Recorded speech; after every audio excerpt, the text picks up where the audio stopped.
그분들 입장에서는 눈높이를 낮춰서 내려가는 걸 전 찬성하진 않고요. 왜냐면 한번 사면 1주택자가 됩니다. 그러면 2주택자가 되기 힘들어요. 토지가 풀리고 걔를 사는 게 나을 수도 있어요. 그 기간 동안 상승하는 게 더 클 수 있기 때문에. 랭구님, 네.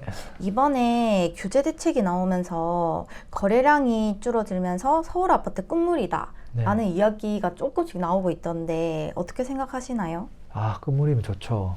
완전 끝나가지고 그냥 바닥을 기었으면 좋겠다. 한 10분의 1토막 나고, 그쵸? 아, 저도요. 많은 분들이 기다리고 있는 뭐 그런 상황일 수도 있죠. 근데 지역적 분위기를 보면 그런 것 같아요. 우리가 이제 이게 너무 평균은 의미가 없다 보니까 특정 지역의 입장에서 한번 생각해 보면 노원구에 거주하고 있는 분의 입장에서 한번 생각해 보자고요. 네. 그분의 입장에서 사실 크게 오른 게 없거든요. 토지가 걸렸단 말이에요. 투기과열 지구가 되고 노원구도 토지예요? 서울 전역이 다 걸렸으니까. 기존에도 거래가 폭발적이지 않았어요. 가격도 사실 크게 상승을 못했고, 그리고 이제 6월 달에 부동산 대책 나오고 시장이 좀 잠잠해졌다가 이제 조금 거래가 이제 되나 싶은 정도였는데 갑자기 10월 15일 대책이 나왔으니까. 자, 그러면 그분들 입장에서 지금 어떤 생각을 하고 있을까를 한번 생각해 보자고요. 이분들 입장에서 1번 10월 달 대책이 나왔네. 내가 지금 이 노원구의 집을 5년, 8년 들고 있었는데 실거주 잘하고 있는데 대책이 나왔으니까 그럼 지금이라도 헐값에 던져야 되겠다. 1번. 아니면은 아니 이거는 뭐 오르지도 않고 뭐 과하지도 않고 고점도 아니고 뭐 거품도 없고 아무것도 없는데 그냥 내가 뭐 살고 있는 집이니까 뭐 그냥 뭐 살지 뭐 거래할 사람 있으면 뭐 거래하는 거고 없으면 그냥 뭐 지켜보는 거고 뭐 이런 입장. 두 가지가 있다고 하면 저는 후자일 가능성이 높다고 보거든요. 그분들 입장에서는 뭐 달라진 게 하나도 없거든요. 네. 그리고 이제 노원구에서 이제 집을 구하는 사람들 입장에서는 매수할 수도 있지만 전월세 수요가 훨씬 많은 지역이죠. 지금 시점은 어떨까? 지금 시점에 노원구 가서 집을 사야 되겠다 덤벼드는 사람이 많을까요, 적을까? 많이 없을 것 같아요. 저는 좀 더 작아졌을 거라고 봐요. 그러니까 거래가 좀 더 작아졌고. 그러니까 그분들은 더 이제 확실하게 임차 위주로 갈 거예요. 그러니까 지금 전월세 매물이 귀해지고 그런 상황이거든요. 그리고 기존에 집주인이 조금 전월세 내놓고 뭐 딴 데 이사 갈까 했던 사람들도 지금 다 스탑이에요. 그래서 전월세 매물이 더 안 나와요. 현재 지금 노원구는 그런 입장이다. 근데 노원구처럼 네. 크게 오르지 않았는데 토지로 묶인 곳들은 지금 사도 될까요? 누군가에게는 그곳이 적합한 지역일 수도 있죠. 일단은 기존의 노원구 입장에서는 되게 억울하긴 한데요. 주택가격 상승이 물가 상승률보다 사실 현저히 높았을 때 여러 가지 조건에 부합했을 때 투기과열지구를 지정해야 되는데 지금 지정됐고 심지어 토호제까지 지정된 거거든요. 네.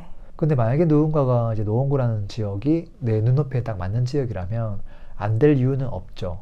왜냐하면 이 지역이 너무 과하게 오른 것도 아니고 그 다음에 내가 너무 무리해서 사는 게 아니라면 사실 안 될 이유는 없어요.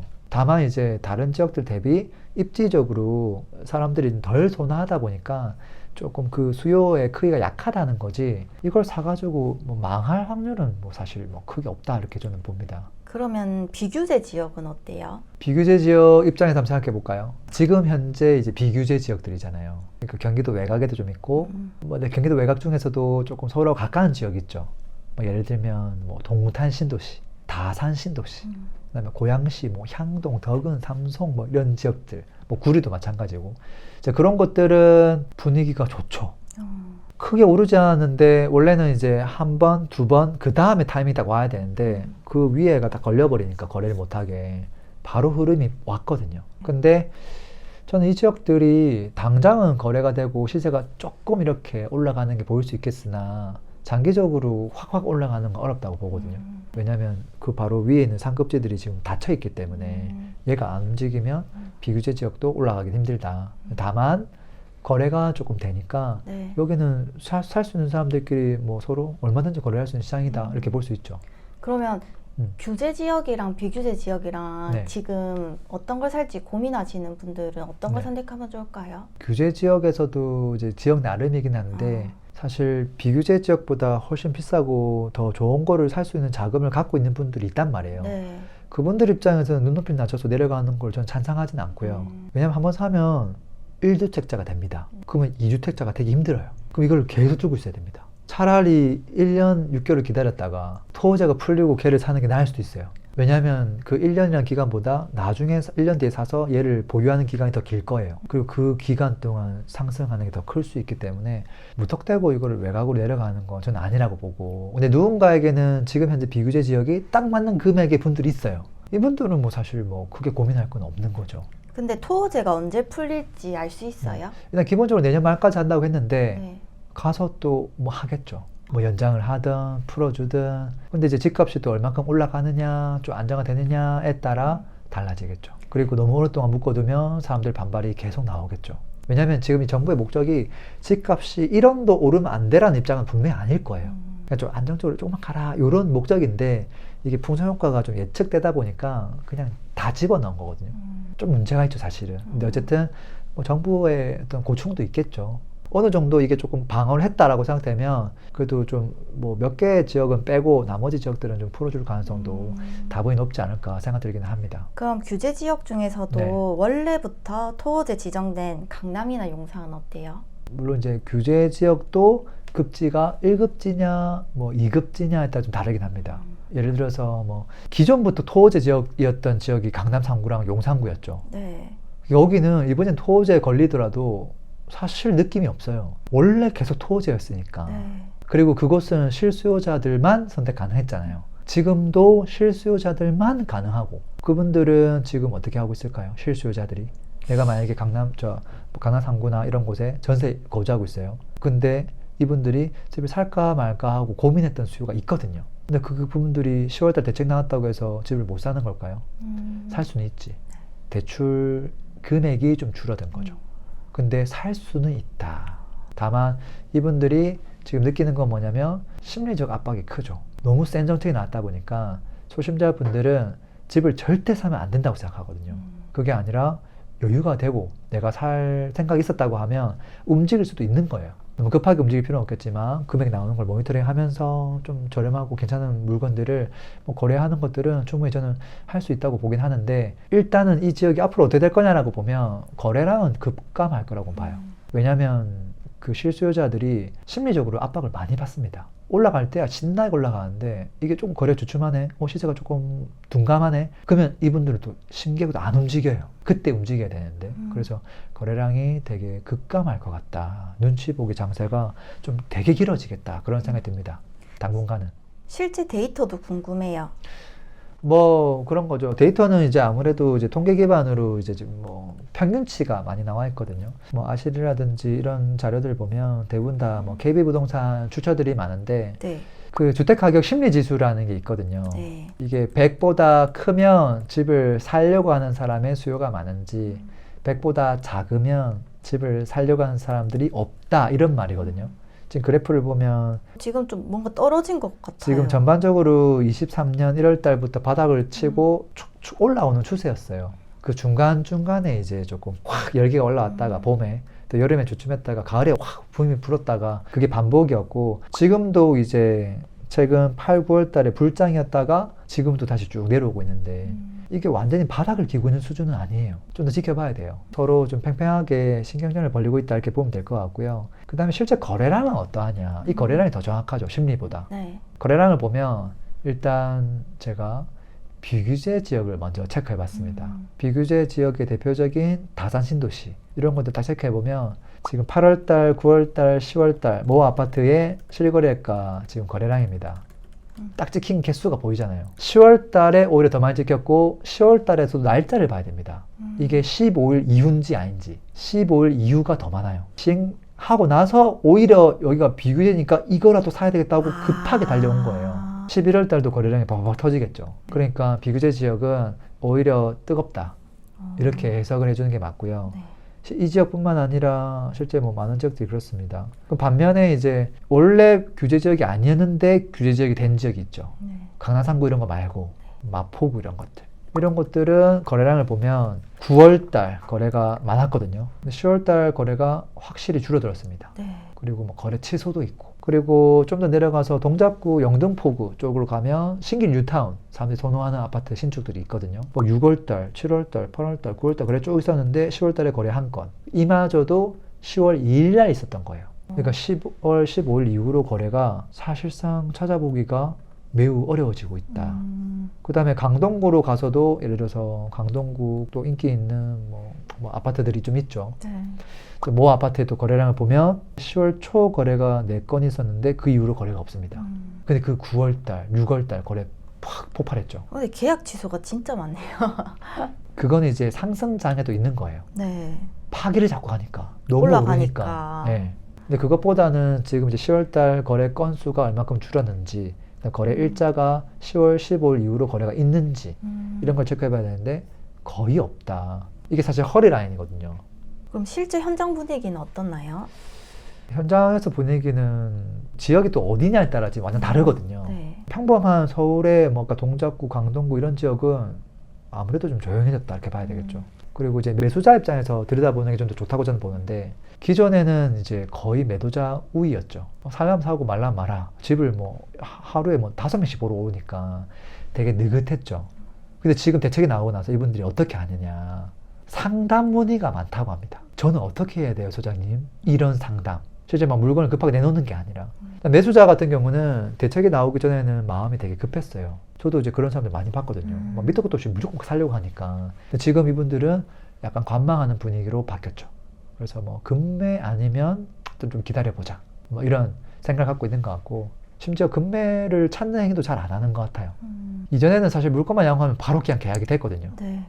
그 다음에 고가 시장으로 한번 가보면 여기는 현금, 어차피 현금이 있어야 되니까 꾸준한 문의는 있는 것 같아요. 거래는 띄엄띄엄이지만. 그 다음에 아까 비규제 지역은 보셨듯이 풍선 효과로 아까 뭐 화성이나 김포나 남양주나 고양시나 뭐 안양이나 마남구 같은 그런 지역들은 오히려 문의가 좀 증가했고 거래량도 현장에서 좀 늘어나고 있다. 그 다음에 조금 이제 특별하게 이제 종목을 갔을 때 이제 재개발 구역들, 이런 구역들은 조금 더 싸늘한 것 같아요. 제 개인적인 생각은. 그래서 가격이 약간 조정된 매물도 조금 보이는 것 같고요. 매물의 개수도 좀 증가한 것 같고, 왜냐하면 관리 처분이 나게 되면 재당첨 제한 5년이 있어요. 근데 A라는 사람이 뭐 저기 뭐 광명에 있는 재개발 구역, 뭐 서울에 있는 재개발 구역 되게 들고 있었다가 하나가 딱 관쳐놔 버리면 이해를 못 들고 가고 현금 청산될 가능성이 있단 말이에요. 그러니까 결국은 물건을 막 내놓을 수밖에 없는 사람들이 존재합니다. 뭐 예를 들어서 뭐 구성남이라든지 이런 데 가보면 수진 1구역 이런 곳들이 지금 사업 시행 인가예요. 뭐 신흥 1구역도 사업 시행 인가 임박했고, 그럼 이런 곳들에 물건을 갖고 있는 사람이 사실 다른 곳도 갖고 있을 확률이 매우 높거든요. 근데 이게 관차가 나버리면 꼬이거든요. 그러니까 물건들이 조금 나올 수밖에 없는 상황들이 있다라는 거죠. 그래서 종목마다 좀 특수한 것도 좀 있는 것 같습니다. 앞으로 부동산 시장이 어떻게 흘러갈지 궁금해요. 규제 지역은 실상승을 멈추고 뭐 비규제 지역만 풍선 효과로 계속 오를 수 있을까라고 보면 저는 그거는 절대 불가능하다고 보고요. 반짝 오를 수는 있다고 보는데 한계는 명확하다고 보거든요. 앞으로 제가 뭐 어떻게 알겠습니까? 근데 몇 가지 키워드는 던질 수 있을 것 같아요. 한 서너 가지 키워드를 체크해보면 어떨까요? 첫 번째는 뭐냐면, 시장이 움직이려면 결국 사람이 움직이게 될 거 아니에요. 그 수요의 움직임이 어떻게 되냐, 관망하는 사람들 말고 실제를 진행할 수 있는 사람, 실거주자. 주체 측, 그 사람들의 입장에서 생각해보면 저는 답이 나온다고 봐요. 그래서 그 1번 키워드가 수요의 움직임인데요. 이번 상승장 2, 3년 동안에 상승했던 실체가 누구냐면 실거주자죠. 앞으로도 이분들이 움직일 수 있느냐 없느냐를 봐야 돼요. 지금 실거주자 입장에서 보면 실거주자는 눈높이가 높아요. 기본적으로. 네. 갈아타기 할 때도 상급지로 갈아타고 싶어 하거든요. 근데 눈높이 높은데 지금 현재 문제가 뭐냐면 대출이 안 나옵니다. 적게 나오거나. 근데 눈높이를 낮춰서 사야 되거든요. 근데 그게 현실적으로 어려울 거예요. 충분히 가능한데 눈높이를 낮추는 게 어렵다고요. 결혼할 때 내 이상형 이만큼인데 이걸 갑자기 낮춘다? 갑자기? 쉽지가 않거든요. 그래서 서울에 이미 지금 거주하고 있는 분들, 1주택자인 분들은 분명히 더 좋은 집으로 이사를 가려고 할 텐데 이 관망세로 갈 수밖에 없겠다. 이분들이. 그리고 이분들이 가장 큰 비중을 차지합니다. 그 다음에 이분들이 만약에 다시 움직이게 하려면 어떻게 해야 될까? 제가 생각해보니까 두 가지 조건이 만족돼야 됩니다. 첫 번째는요, 이분들이요, 약간 불나방 기질이 있습니다. 가격이 오르면 움직여요. 막 달려들어요? 네. 안 움직이면 가만히 있어요. 근데 지금 시세가 지금 보합이잖아요. 이분들 아마 가만히 있을 것 같아요. 두 번째는 뭐냐면 대출이 좀 풀려야 되지 않을까? 그러니까 토제는 사실 실거주를 하면 되기 때문에 대출 LTV가 좀 많이 낮긴 낮죠. 뭐 다행히 대출이 아예 안 나오는 건 아닙니다. 네. 뭐 15억 이하는 여전히 6억까지 가능하니까요. 그렇지만 LTV가 40%고 또 서울은 15억 이상 되는 아파트가 많잖아요. 근데 이제 그 이상이 되면 될수록 이게 나중에 2억까지 줄어드니까 너무 레버리지가 적게 되는 건 사실이거든요. 그래서 이 수요가 확실히 움직임이 적어지겠다. 그게 1번이고요.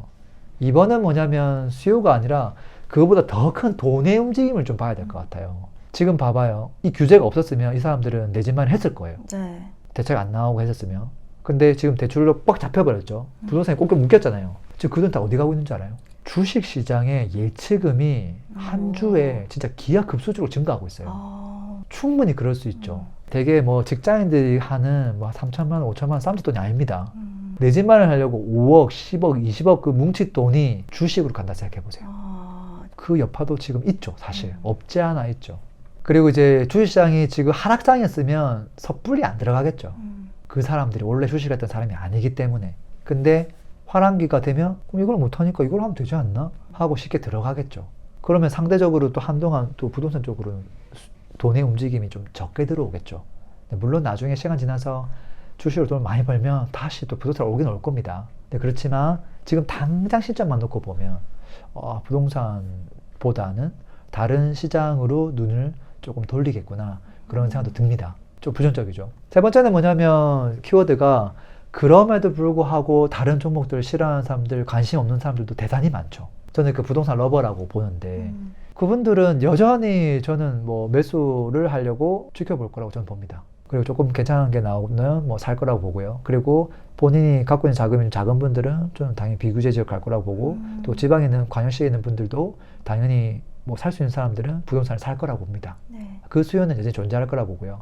마지막 하나는 이제 돈의 유동성인데 우리가 갖고 있는 돈보다 더 많은 돈이 뭔가 들어오거나 돈의 가치가 뭔가 없어지는 그런 걸 봤을 때 지금 화폐 통화량 증가하고 있고 자산 가치 하락, 금리 인하되고 있는 추세고 결국은 자산 가치가 상승하는 건 맞다는 거죠. 그래서 이 네 가지 키워드를 한번 써머리 해보면 어떨까 싶습니다. 오늘 너무 많은 걸 알려주셔서 딱 네 줄로 요약해 주세요.